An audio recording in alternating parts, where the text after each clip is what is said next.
People deluded. I'm back again. Harry's always on the platform, man. But nonetheless, welcome, Harry. Big up the chat. Make sure you get your conversations in. How you doing, my friend? I know it's a bit weird because we just done a show on yours, but yeah, man. How are you? Always find that I'm weird. I'm good, man. It's an absolute pleasure to be with you, man. Looking forward to some more football chat. I'm enjoying the heat, man. People keep moaning Enjoying. about it. Yeah, I love it. I absolutely love it, But mate. this is but obviously like your Greek heritage, yeah. So you know about this. Like whether you go to Greece or Jamaica or whatever, the heat is different. There's breeze and all of that. Here it's I can't describe it. Like that's you're the first person. I don't get twisted. I don't want winter, but you're the first person to say that, man. This is Mate, I nasty. absolutely love it. All my family laugh at me. They're like, "What's the matter with you? Like, why do you like this?" And honestly, I sleep like a baby.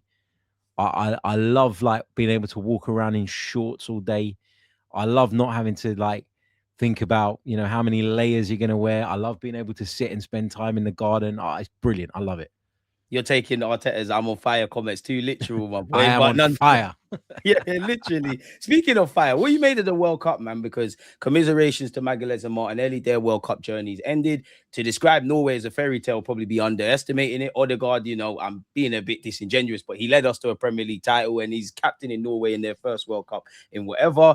France are probably everybody's favourites and Saliba's playing a starting role. The England boys are through. Saka got an assist. What are you saying for the World Cup and what are you saying for the Arsenal boys?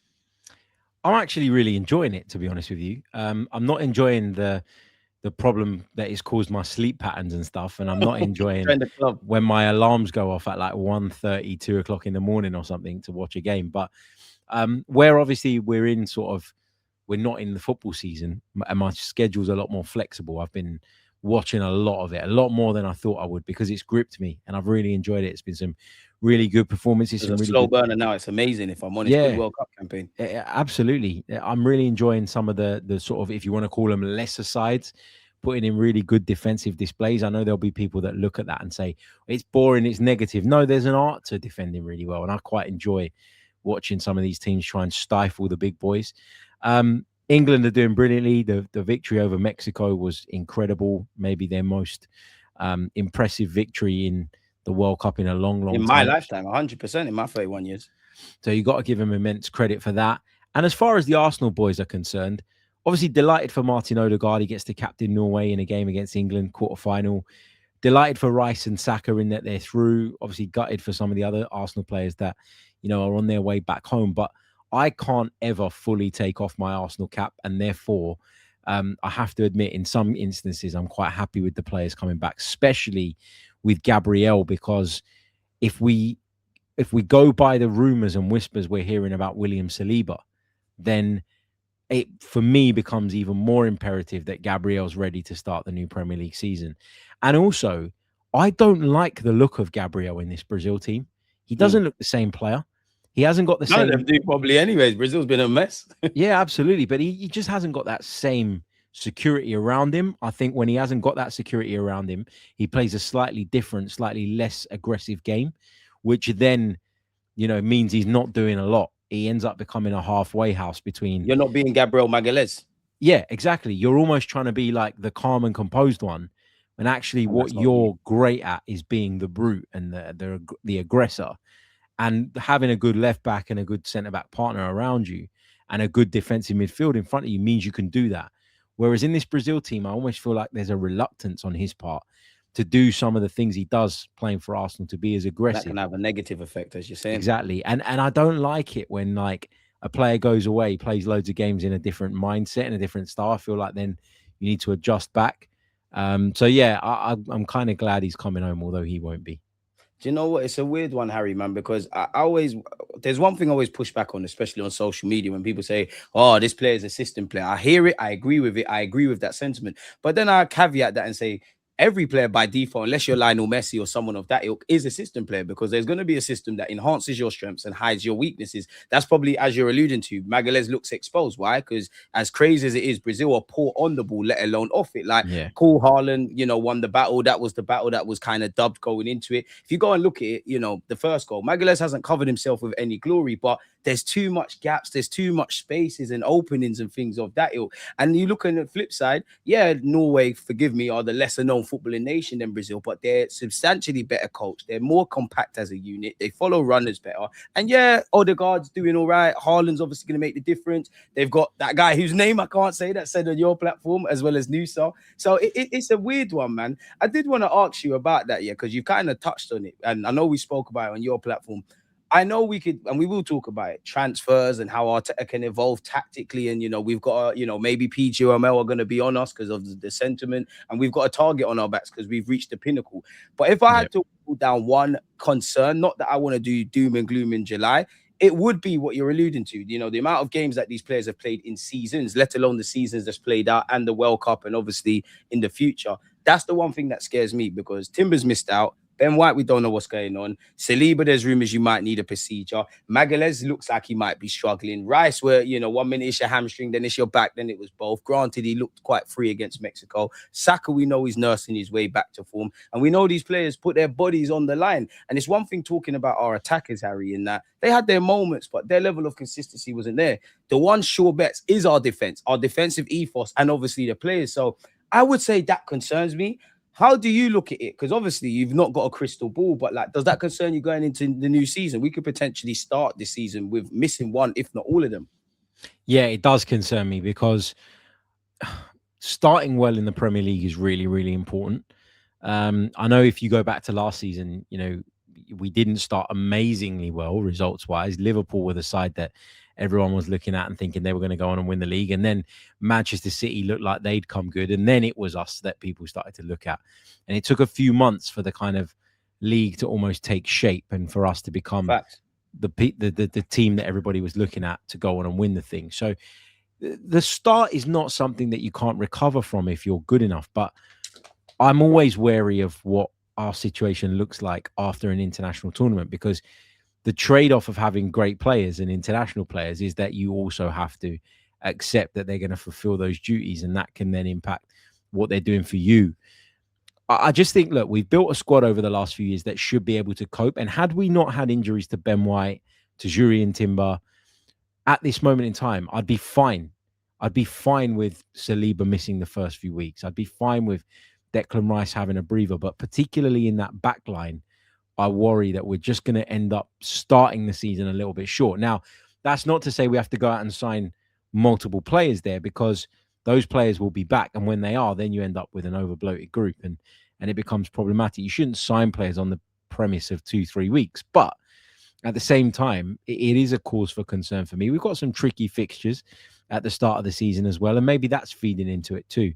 But also, look, we've seen so many of our key players suffer with injury after injury after injury in the last 2 seasons, that it's only natural that when they're playing for someone else, when they're out there putting themselves about, putting their bodies on the line, and we gain nothing from it as Arsenal people, that we are going to be unhappy.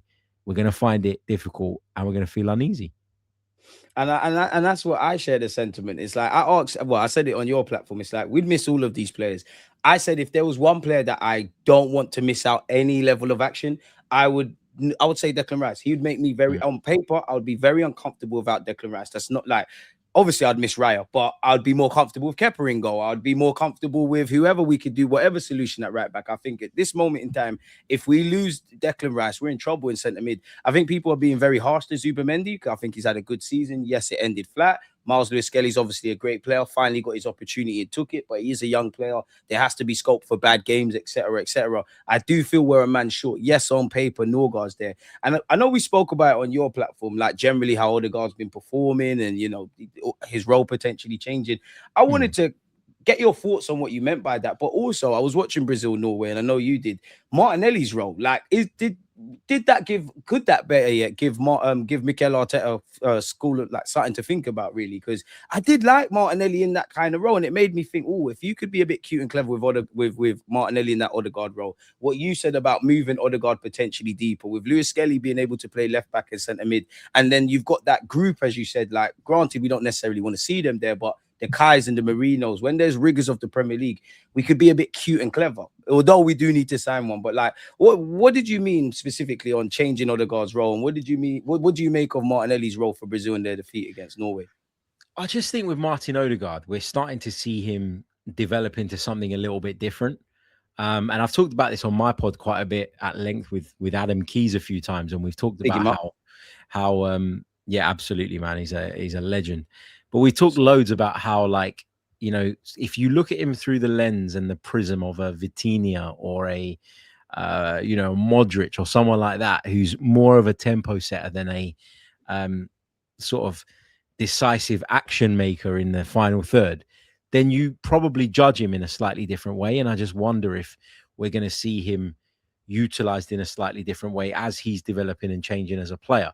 Plus, there's more traffic in the squad with regards to, you know, players that have that capacity to play 10. Because make no mistake about it, yeah, we're talking about Eze all the time. Waneri's still at the club as we record this. And we're hoping for Rodgers.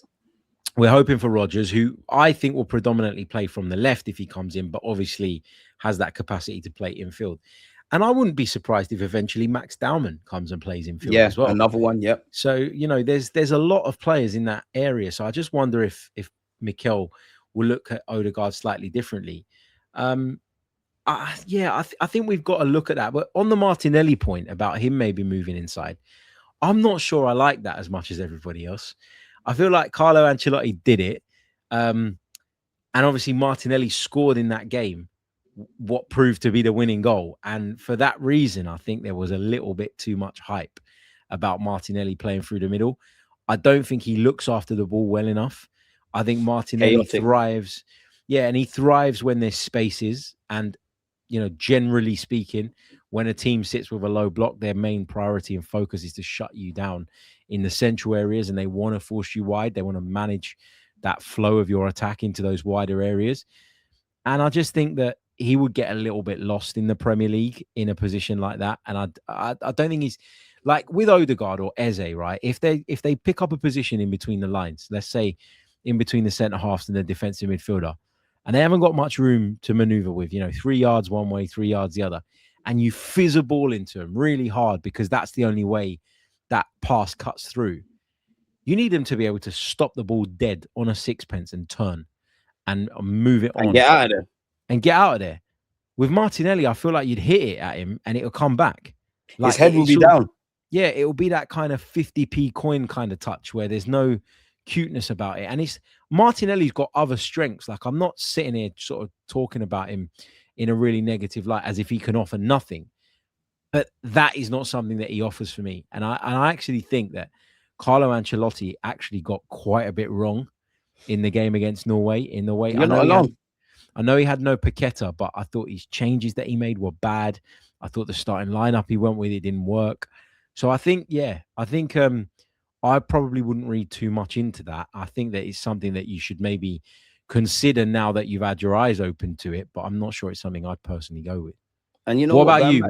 What's your thoughts on that? It's a weird one, man, because I did like it, but I would like to have it as an ace up our sleeve. You know, it might be a God forbid, but there's a game, it's 1-1. Everything we're doing is not kind of working. You throw Martinelli in that kind of Odegaard role, and his, like you said, his chaos, his ability to attack open space that might get us out of jail. Over a 38-game calendar, is that something I'm going to bet on for at least 60-70% of the time? No. So like what you're saying, it's nice to think about it. It's nice to, Arteta probably has, but it's nice to think about it. It's not something I want to do. Going back to Odegaard, though, I do think it's interesting because I remember there's a video in 2022-23 when he was obviously scoring goals, and I said, a part of me wants to rob Odegaard of goals and assists only because if you push him further deeper, he's going to give our team greater impetus, kind of what you're seeing, dictating the tempo, all of those kind of things. Now, I know Arsenal fans can be a bit prickly with Odegaard. I said it on Harry's stream. Go and check that out, folks.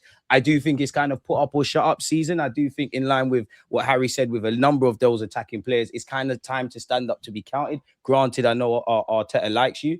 This is going to sound radical, and I know he's very different to him, yeah?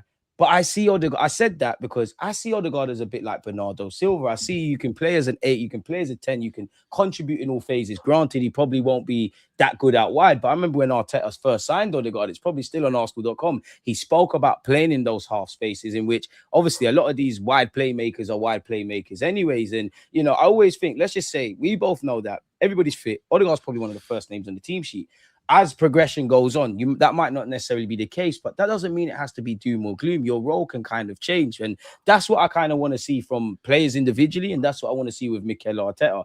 But I can't not have you here, Harry, and not talk about recruitment. The first thing I'm going to ask you is, are you concerned? Because for me, naturally, when I've just got my illogical Arsenal cap on, oh my God, we just won the Premier League. These lot are signing people. What's going on? Other people are signing people in the World Cup. What are we doing? We're not doing that. But as I said on your platform, I think for me, it was a reminder to A, give trust to the club, and B, remember last year, because I remember when we lost that North London derby, when Noni was the first through the door. Granted, Zubi was there as well, but Noni was through the door. Eze looked like he was in a whisker of going Spurs. Gyökeres, and it wasn't looking quite promising. So I don't want to judge the club at the start. I want to judge them at the end. But for you, like, what do you make of it? Are you concerned? Do you have confidence? Where does that confidence potentially come from? Like, how imperative is this window? Like, what's all your thoughts around the transfer market broadly as well? I'm feeling pretty good. I'm feeling pretty good about it. Love it. I don't expect Arsenal to sign the volume of players that they did last year. I think that the better you get, the smaller the pool of players that can actually improve you becomes. And so then you get to a stage where, look, you're going to pay big fees, but you're signing those players because you really and truly believe that they're going to come in and make a difference. I think I'm encouraged by the fact that Arsenal are seemingly considering so many different players. It's the Andrea Berta way. The fact that there's that many stories, that many rumors, it makes you feel confident that they are actively working on some solutions. But it's the 6th of July, man. Like, to lose your mind now. Look, it's bad to lose your mind on the 6th of July any year.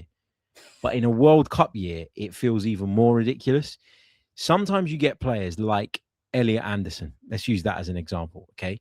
When Man City won him, they were willing to pay crazy, ridiculous money for him. By the way, this is Elliot Anderson that when things got difficult for England in Mexico, Thomas Tuchel took off Hooked and preferred to have a half-fit Declan Rice there. So that in itself shows you the levels between the two of them, right? It's not to downplay Elliot Anderson, but he's not a £118 million player. Man City were willing to pay that money, which meant that there was no need for a real back and forth. Because if you're Nottingham Forest and that offer comes across your desk, you're like, yep, we've had your pants down. We got what we wanted. Yeah. Right. So you've got what you wanted. And the player obviously really wants to step up.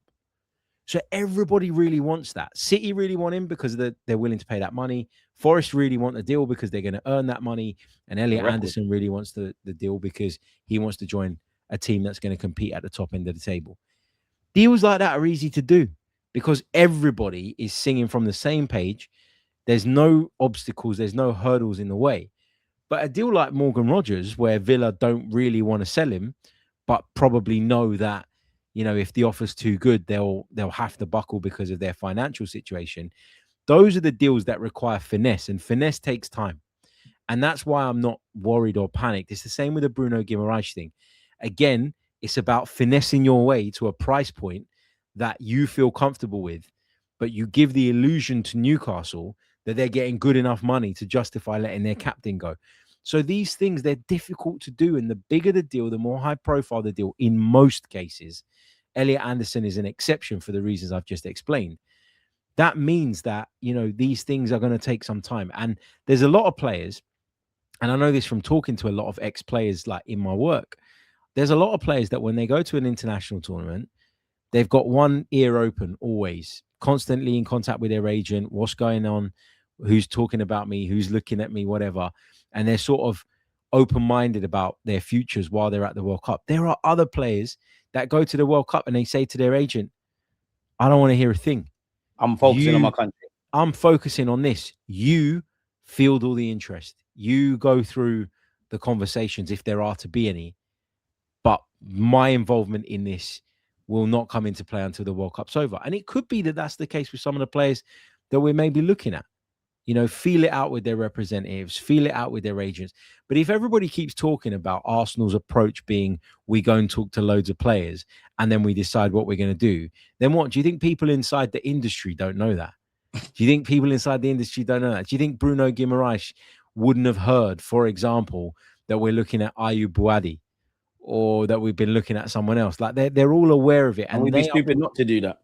Exactly. And they're probably a little bit tentative in the way that they handle the early negotiations as well, because they don't want to be led down a garden path. Everybody knows that that's what we do to people.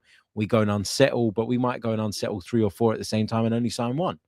So, I think these things are just way more complex than people would like to believe. It's not like Football Manager where you submit the offer, you press continue, you find out whether it got accepted or rejected. It's not like that. So I think we've got to relax a little bit, to be honest. And I'm pretty relaxed because Arsenal have already done and shown us that they will do what it takes to progress. So why should this summer be any different, at least for now, in theory? So I think we've got to give them the benefit of the doubt.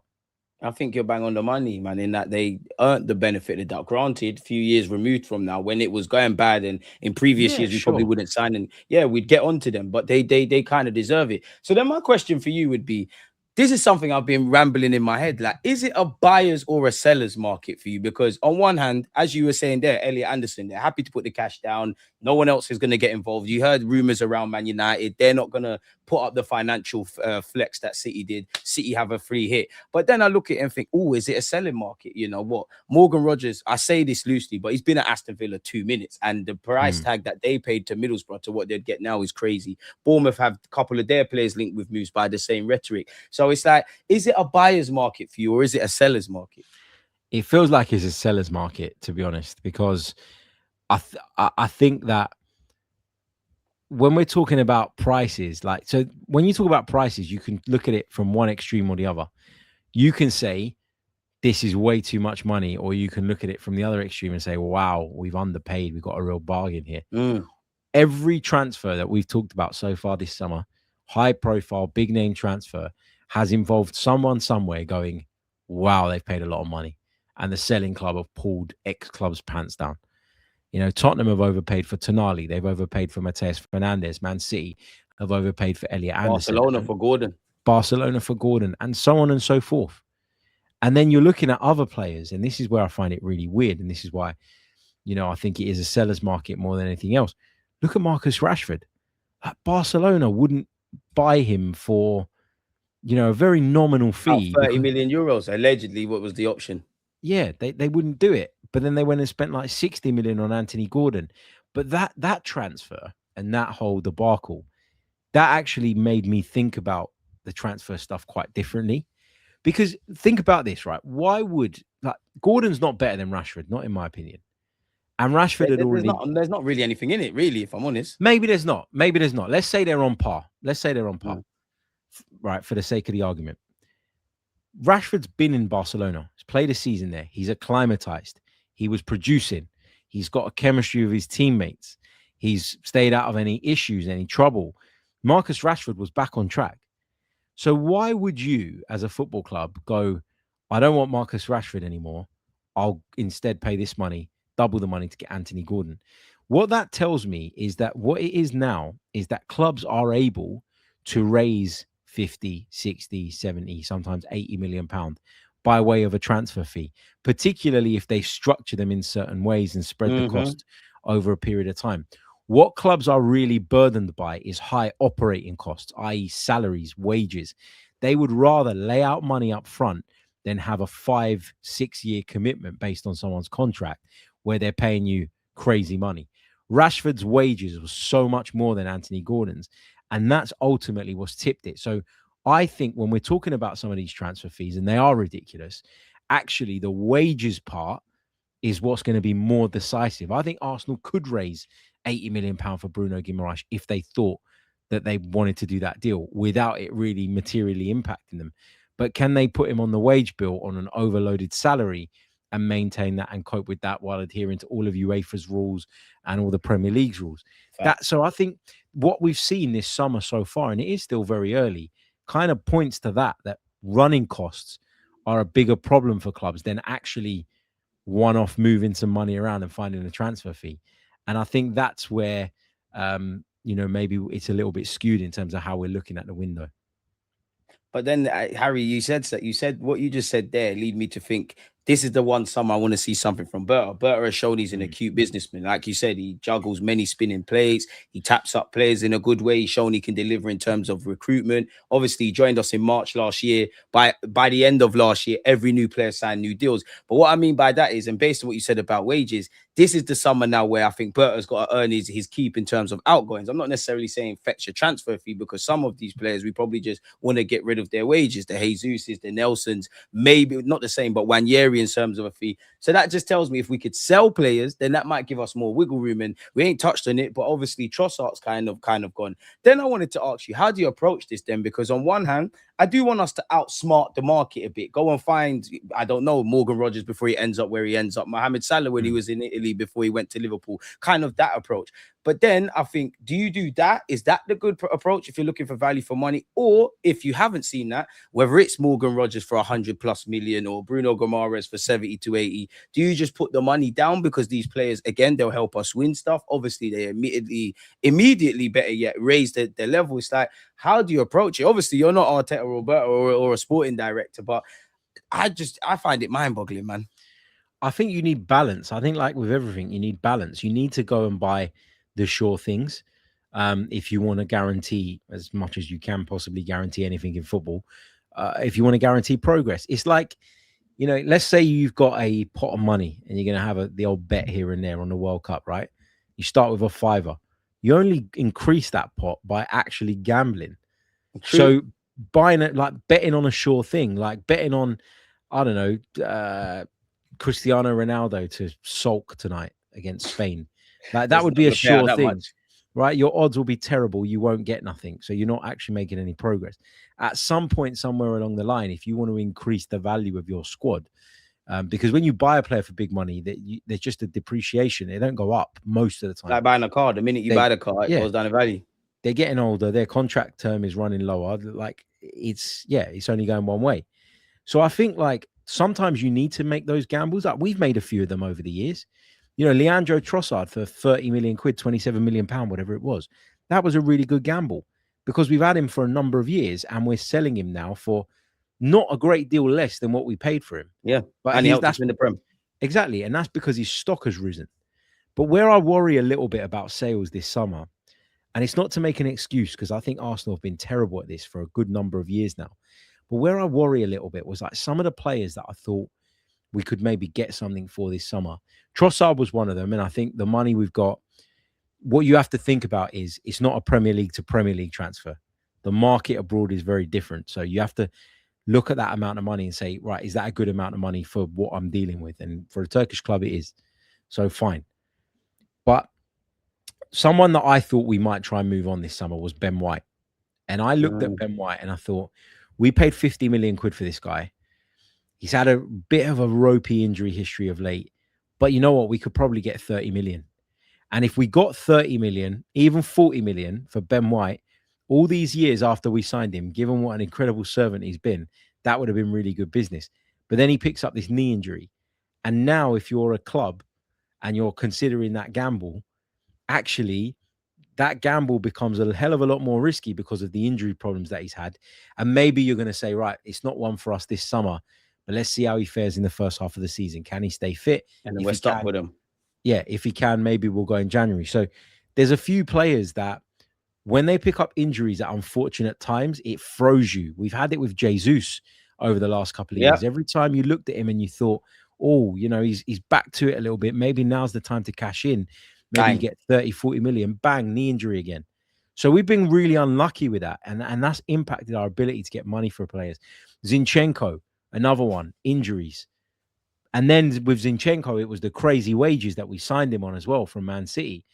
And all of a sudden, no one wants to pay that. So I think sometimes with the failure to raise money from player sales, I can see the reasons why.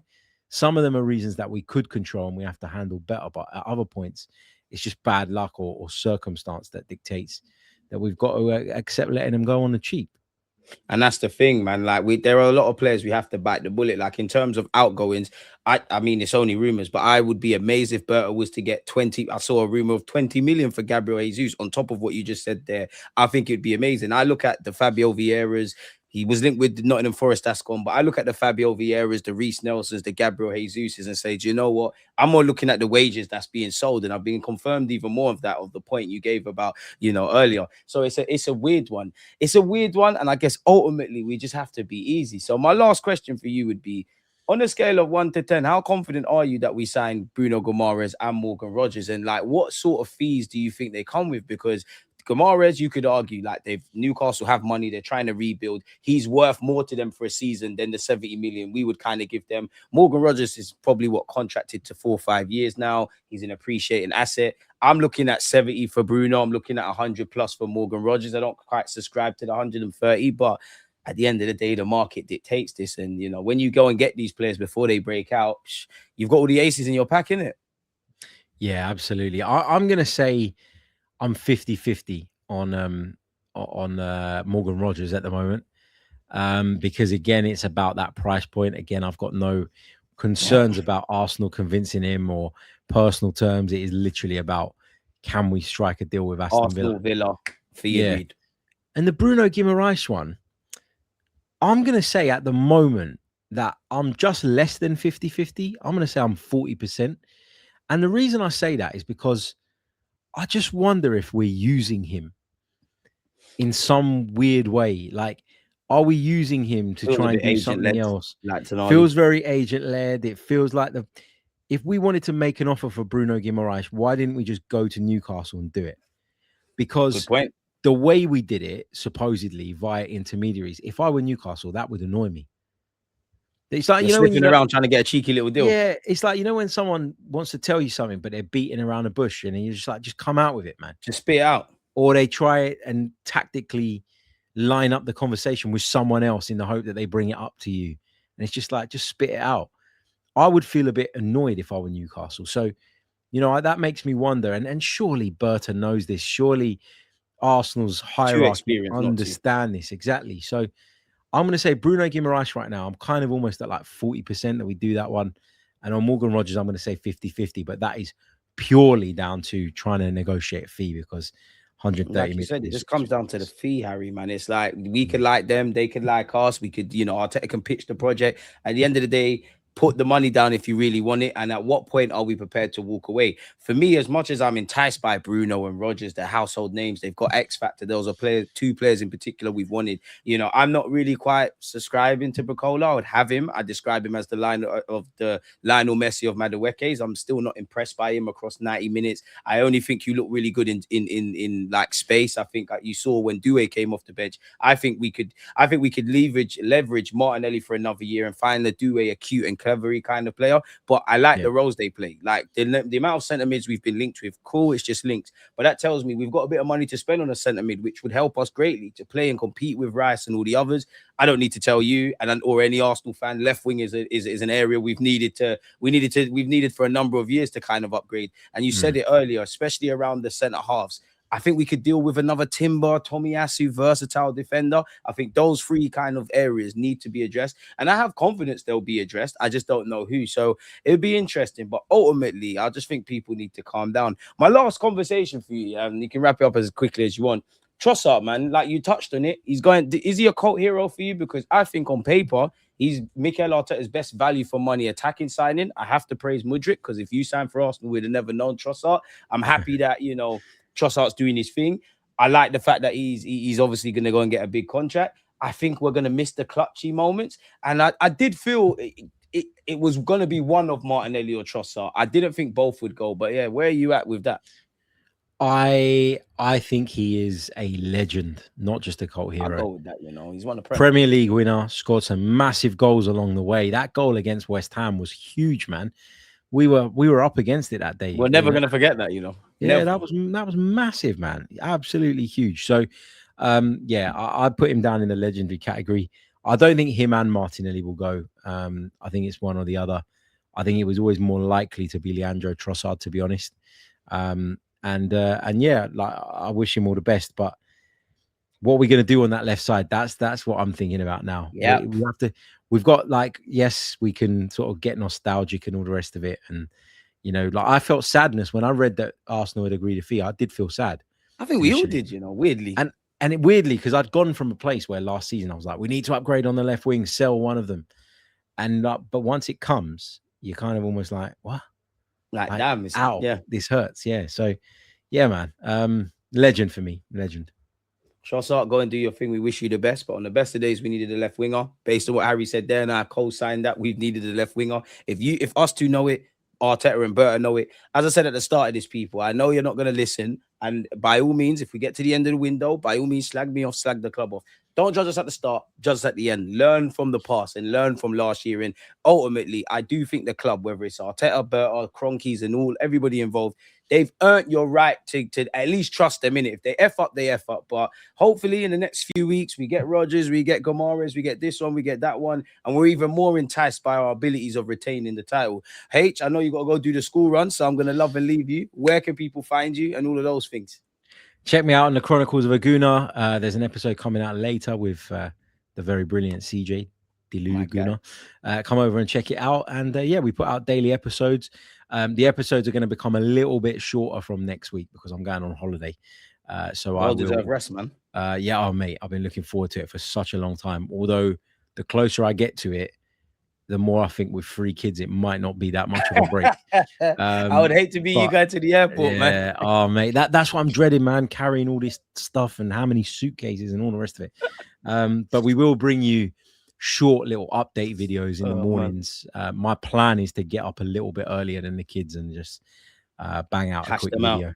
Yeah, that's it. So that we can keep the momentum and stuff. But yeah, going to take a bit of a breather on that side of things. But yeah, thanks, man. Nice, H. It's always a pleasure. People, go and subscribe. It's all in the title and all of that. Hopefully, the next time we link up, there's actually other stuff to talk about. But I've enjoyed this, man, and I'm sure you lot have in the chat, or probably not. Either way, comment, like, subscribe. H, I'm gonna let you go do the school run. People, see you later, out. Man. Peace.